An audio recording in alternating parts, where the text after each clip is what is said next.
if you're not ready for it, you're not ready for it. But like, we're moving into a new earth. We're moving into like this new frequency.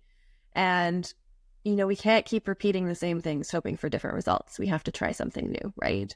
And I believe that the path to this new frequency, this path to healing the world, is really combining God and energy together.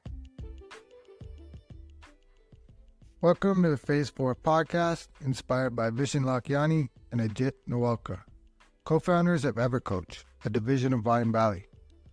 In this podcast, we speak to coaches and creatives about where they were, where they are, and where they are going. This is the intersection of what we focus on expands, and your story is your superpower.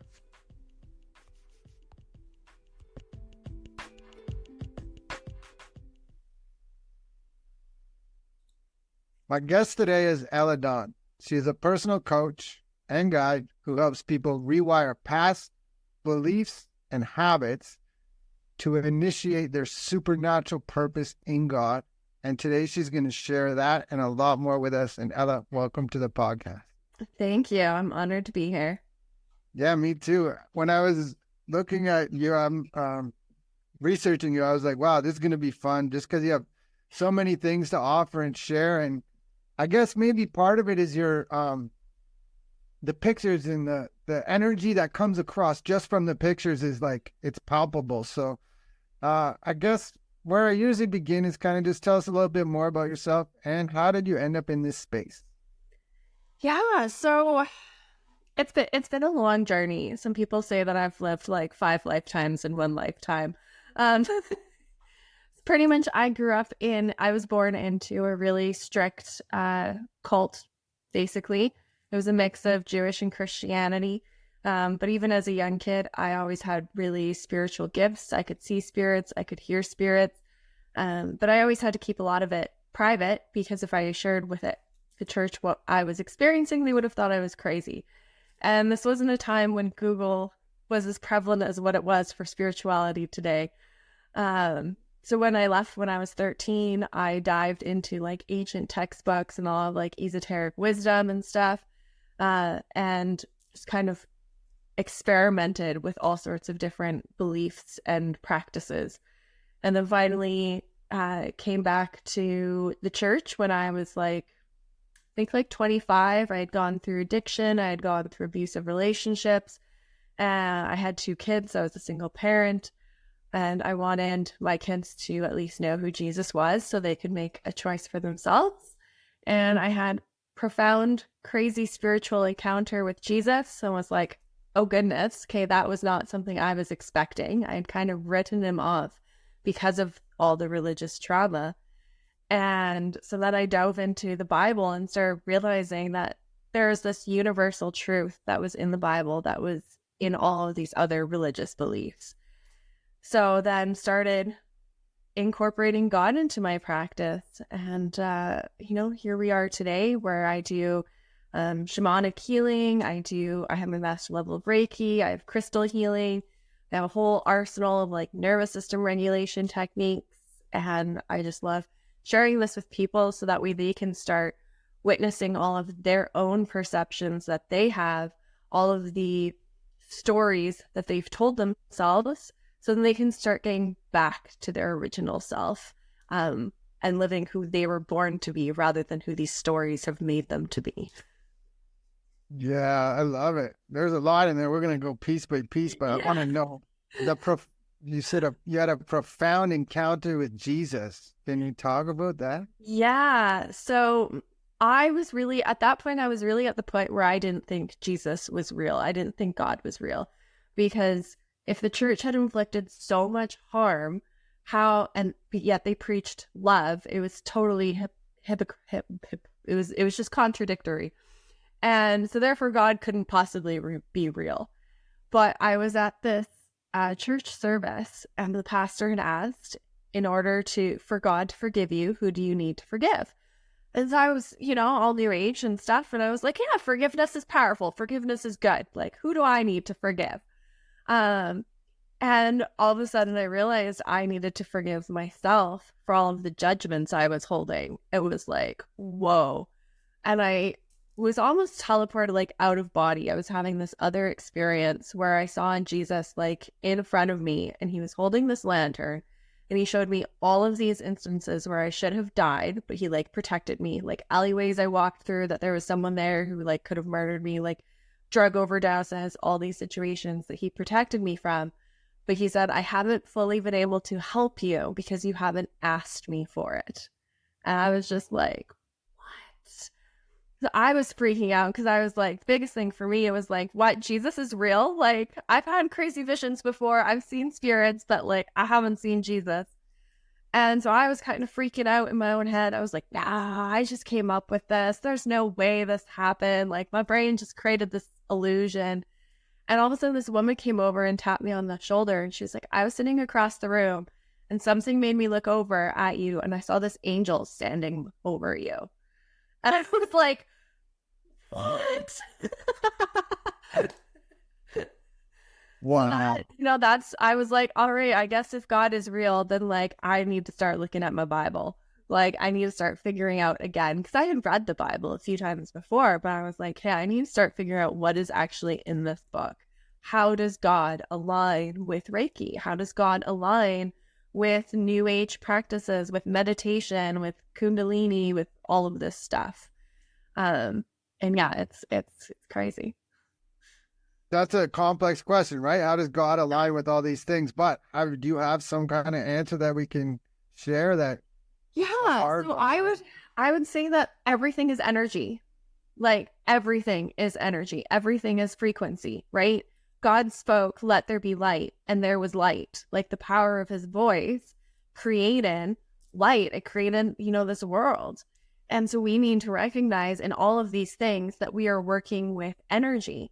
But we also need to recognize that there are other spiritual entities out there in this world. There are angels, there's guides, there's other like Pleiadian star peoples and stuff like that. But the fact is, God, it even states in the Bible that God created the Pleiades and he created the Orion.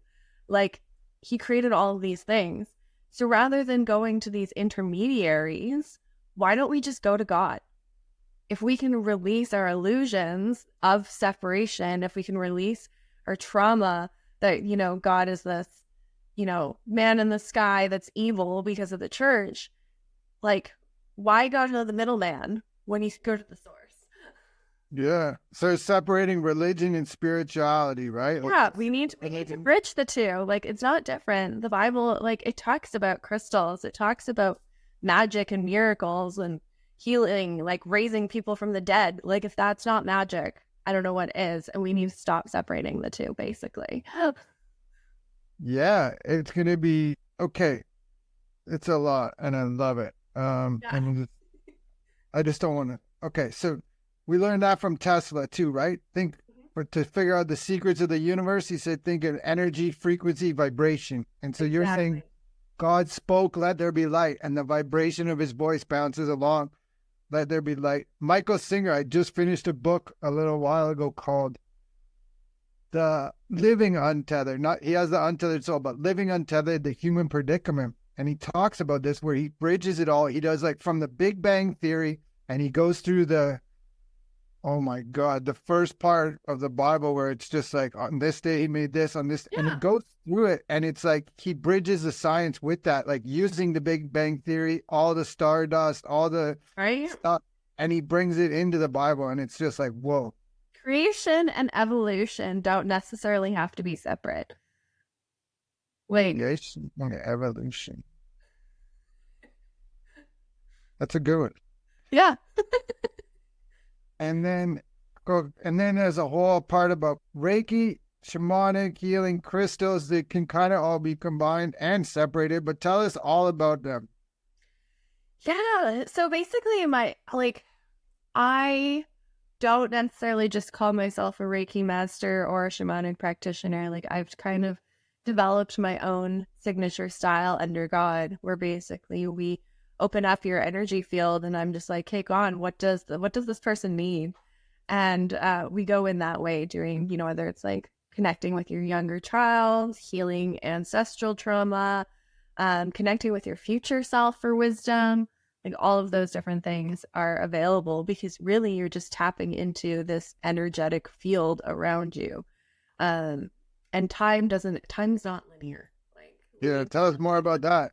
time doesn't exist. Everything is like occurring at the same time. Like I fully believe that there are different dimensions that are occurring of your current reality occurring in different timelines, and that we can shift into those because it's all just cells. They talk about that with the in like quantum science, like the God particle and all this different stuff. Like time doesn't exist. And this is why you can create your future in advance, right? Because Exactly. since it doesn't exist, you can pick whatever way you want. Yeah, exactly. And yeah, so but all of that, if you can open up, I have a huge disdain for the love and light movement. I guess that would be the biggest thing. And that's one of the things I like to raise awareness to, because in the Bible, it's specific, like Lucifer, who became Satan, was an archangel of light, right? And like, we've all struggled with like narcissistic, crazy relationships, and they all firmly believe that they love you, right? But it's not a healthy love. So if you're walking under just love and light and you're not being very specific, what love and light are you actually operating under? Like, it's a little bit too vague. Whereas God, honestly, if you can take the church, what the church has created God to look like, if you can take that out of it, he just walked in pure unconditional love. Like, there was a woman and a man who had fornicated and they came before him, and like the whole town wanted to kill them. And Jesus was like, let him who is without sin cast the first stone. And even though Jesus had never sinned, he was still just like, go, sin no more. Like, he's the epitome of love. So why can't we tap into God and Jesus Christ more, rather than potentially opening us up to vulnerable, abusive spiritual relationships? Yeah. I wonder, do you think that the idea of your disdain for love and light is because of the cult-like situation you grew up in? No, I wouldn't say that, because I operated under love and light for a very long time. Like, before I came to Jesus, that was when I had taken my Reiki master training and all this stuff, and that was what I operated under. I believed it was protection. But it wasn't until I started operating under God and was like, God, I want you to cleanse from myself anything that is not of you, that I recognized how much dark spiritual attachments I had, simply because I was operating under love and light. Like, it's not a protection like we think it is. If anything, it's an invitation to something darker, to masquerade, right? Yeah. So. I do something similar in the shower with the water. I'll kind of just like, kind of intend for like, God, just like wash all the crap away and like let me do what you want me to do. Mm-hmm. There's so much healing power in water. And water in the ancient traditions, water really represented the emotions. So really tapping into that water frequency can be so powerful. I love doing shower cleanses. Yeah. You said you tried out, or you started exploring all these different religions, right? And so I kind of done the same thing on my journey, and I realized like, okay, and it starts, I was born Catholic, raised Catholic my whole life. So that's the beginning. And then when I found all these other ones, I'm like, oh, it's not telling me that I'm bad and I did things wrong and I have to be like, the thing with Catholicism is when you're 8 years old, you have to go in front of a priest and tell him sorry for doing bad stuff. Like, you're 8 years old, right? Like, what did you whatever bad you did, you watched an adult and that's what you did. You copied them. Like, you're not bad. No. So with that, I just wanted to give that up front, because then I started exploring other religions, and then I realized, you know what? It can't be just one against the other. It's impossible. It doesn't work that way. We're all one human race, but all the other religions are saying very similar things, right? Mm-hmm. There's a notion of suffering. There's a notion of love. There's a notion of something greater. And there's a notion of we're all connected. Like, we're all here together. And so I guess where I'm going is kind of, what are some of the religions that stood out, or some of the notions that stood out from those religions? Yeah, I'd say you summed it up perfectly. The fact of the illusion, the veil of separation, I'd say is the biggest thing, is that I fully believe that we as human beings come here to have this human experience, to to walk through all of those emotions that we can experience as a human and come to that divine totality of like witnessing I am love and my neighbor is love and God is love and everything else is just the illusion, and being able to cut through that illusion as you're going through human experiences is like the whole reason we're here. All right. So that's amazing. I'm going to come back to this part after, but I kind of want to know more about now your coaching, the Water's Edge, all these beautiful things. Yeah. So I recently launched a group membership. It's called The Water's Edge, and it is a supernatural sanctuary for spiritual seekers who want to discover their truth on this earth and have tools to help them walk in that truth. So it consists of 3 calls every month. On the first Wednesday of each month, the calls happen. The first one is taking a non-judgmental, non-biased look at the Bible. So we will have some sort of scripture or book or passage or subject that we will look into the Bible at and have an open discussion about it to figure out what is the Bible actually saying, how does it resonate with you, and how does this apply to your practical life. So it's great, especially if you are new to the Bible or if you're wanting to dive deeper into the Bible and start looking at it beyond just what the church says, to really start doing that in a loving, open space. The second call is a frequency call. That one we dive into some sort of energy healing modality. So like Reiki, shamanic journeys, meditations, all that good tapping, all those kinds of things to help start shifting your frequency, letting go of those stories that you've told yourself so that you can walk in love. And then the third one is like channeled card readings. So pretty much I'll go on and share some sort of card reading or some sort of like strategy for someone if you're going through anxiety. How can you regulate your nervous system? Here's some wisdom for you. That's just some practical and spiritual advice for you on that one. So it's an all-encompassing membership, which I'm super excited for. Right now, it's only $55 a month. So an incredible value. Wow. Yeah, that is.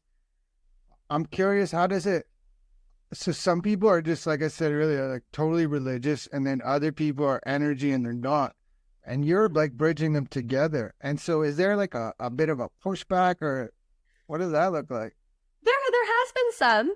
I won't lie. There has been some. And you know, if you're not ready for it, you're not ready for it. But like we're moving into a new earth. We're moving into like this new frequency. And you know, we can't keep repeating the same things hoping for different results. We have to try something new, right?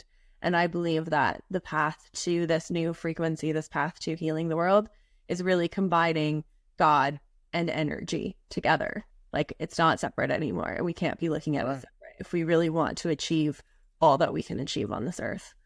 Right. And like I said it earlier, but science is like showing it to us like, oh, okay. And Exactly. how did these yogis know that like so long ago, like thousands of years ago? And now science is like, oh, we just found this out yesterday. Right? I know. I'm taking my yoga teacher training right now. I graduate in April, so I'm excited to really start incorporating all of that and learning about the philosophies of the yogic traditions, like the Vedic lineage, and how pretty much all of the yoga, like they didn't dissect people like we did to learn things. They just tuned into their energetic body. And yet what they know or what they knew is like science is just now catching up. And they learned these things by going and sitting under trees and meditating in the forest. Yeah. Like, how crazy is that? But now we can parallel it to Jesus, where when Jesus was overwhelmed, he retreated off to the mountains. Like, yeah, all the same thing. Yeah. And even like the Vedic calendar, the astrology, right? There they can, some of it's just like, it is. It's like pyramids. Like, how did they do that? Or how did they know that? Right? Yeah. And pyramids aren't actually tombs. They were like frequency generators. So. Oh, I've seen this, right? Where they conducted inside there. I saw a Russian guy. He did he built this weird pyramid and it was the same thing. Oh man, do you know who Joe Dispenza is? Oh, I love Joe Dispenza. I've taken some of his trainings. Right. So this guy, Konstantin Karaktov, I forget, but he's the guy who he gives them the machines where they measure. And so that's the same why we build those pyramids. But yeah, sound tombs. Mm-hmm. So, All right. And so you got a lot. So I think like there's so many things, right? You're saying Reiki, shamanic healing, psychic, now yoga. You're introducing EFT tapping. Like, yeah, you got the whole package. Yeah. So so pretty much like, if a person wants to work with me one-on-one, we just start with a strategy call, figure out where they're at, where they want to go, and like what modalities would best suit them.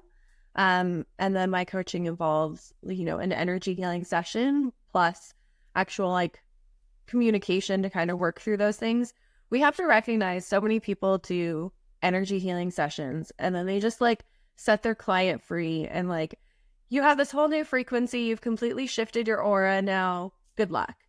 But the problem is our brains are creatures of habit. Like we actually wire these neural pathways to form these habits.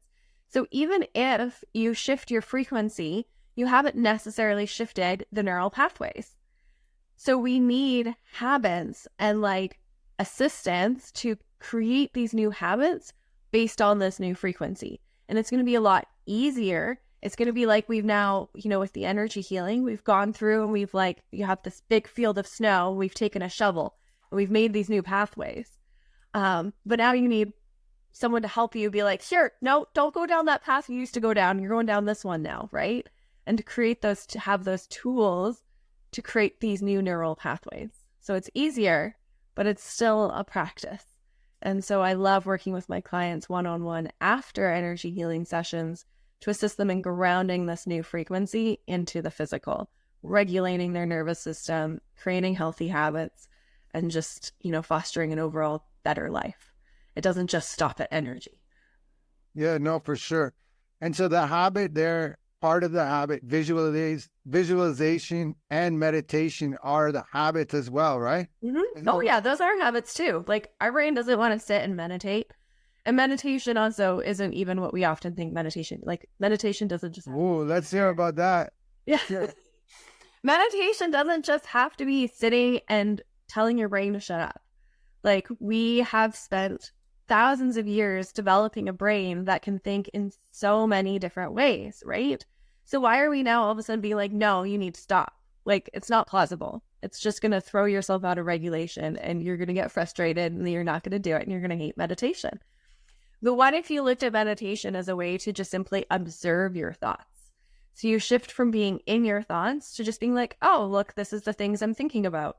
Okay, I'm thinking about things that are negative, that are in the future, that I can't do anything about.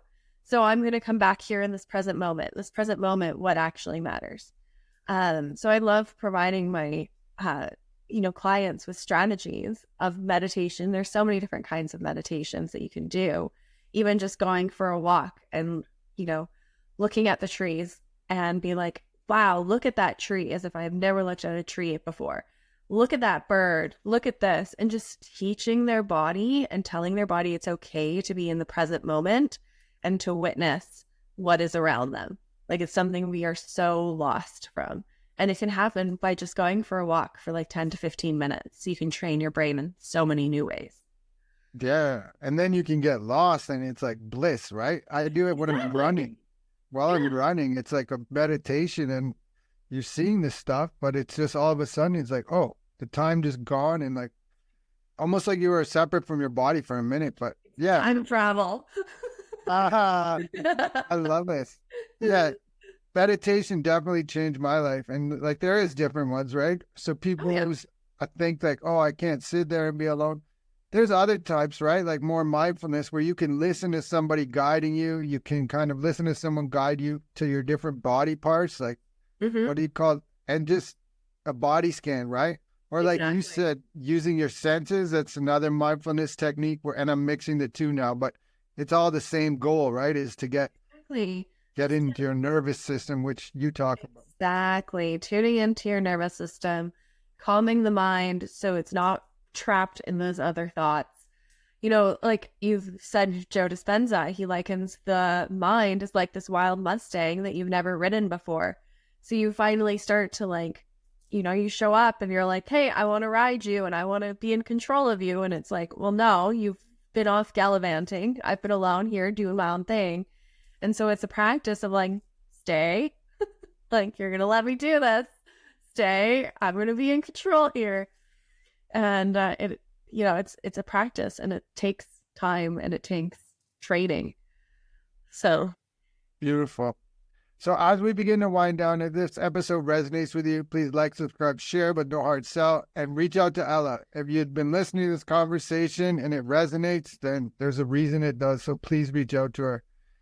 And now, maybe a bit of a harder question, which if it's, think about it, like you don't have to just give me an answer right away because it's complex, but the Father, the Son, the Holy Spirit, like, is that a metaphor for each individual person where we have all three? The physical body is the Son, the mind is the Father, and then the Holy Spirit is the energy.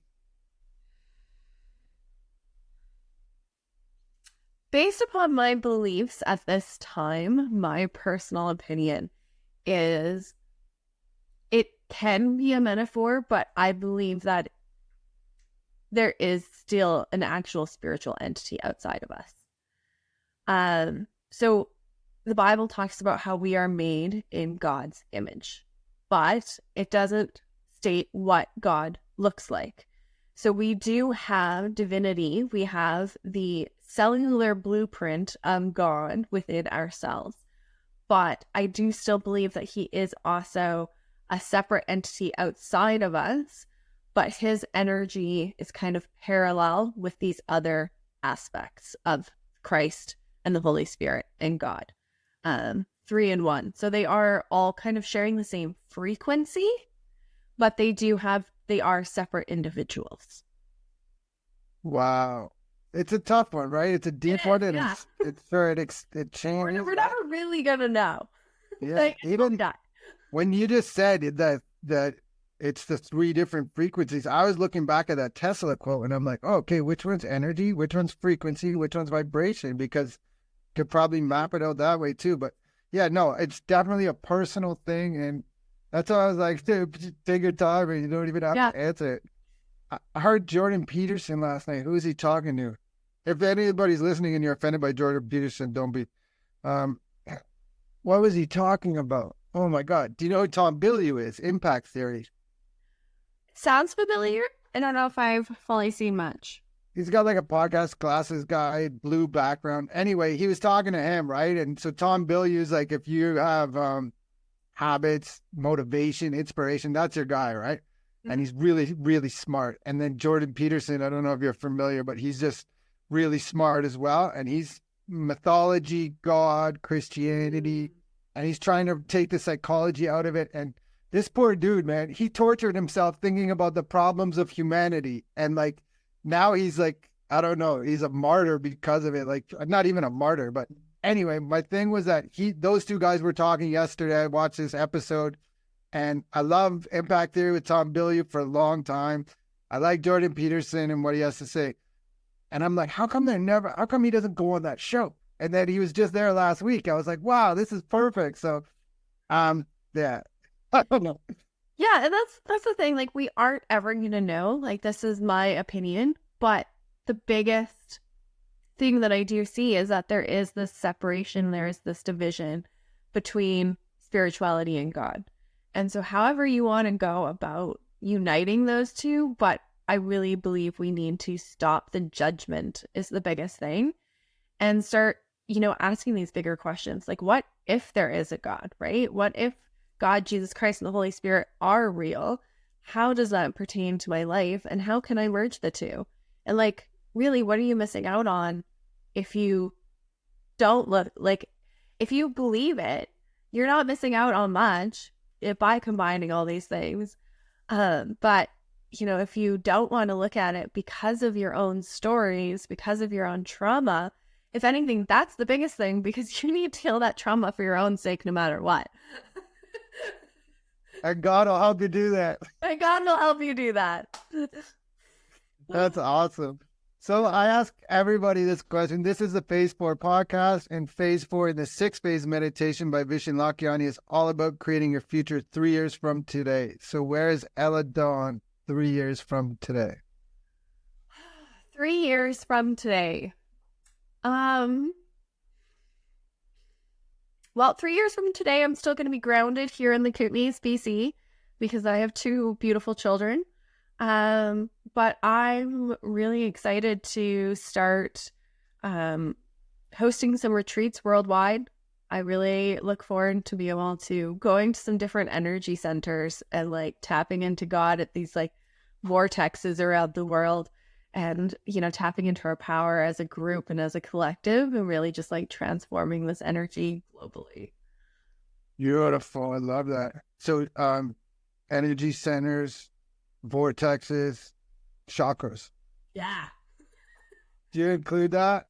Oh yeah. We need to look at those chakras. Like they're such a huge part of it. Okay. And then something earlier you said, something about a new earth, almost people are waking up to consciousness collectively. Mm-hmm. And so do you think, well, I do think that COVID had a huge part in like boosting that, where a bunch of people just woke up one time and Yeah. and then so that I would love you to speak about that part. And then The New Earth is a book. I don't know the exact full name by Eckhart Tolle, but have you read that? Or I have read it a long time ago, but I have. Yeah, I believe people are starting to realize like the government is like not serving us, and to put it nicely, and we have so much more power than this one individual in power. So why are we listening? are we talking Canada or collective, world, US? Which are we talking about? I'm based in Canada, but I see what's going on. I see what's going on, right? And I don't, like I said, I have no judgment.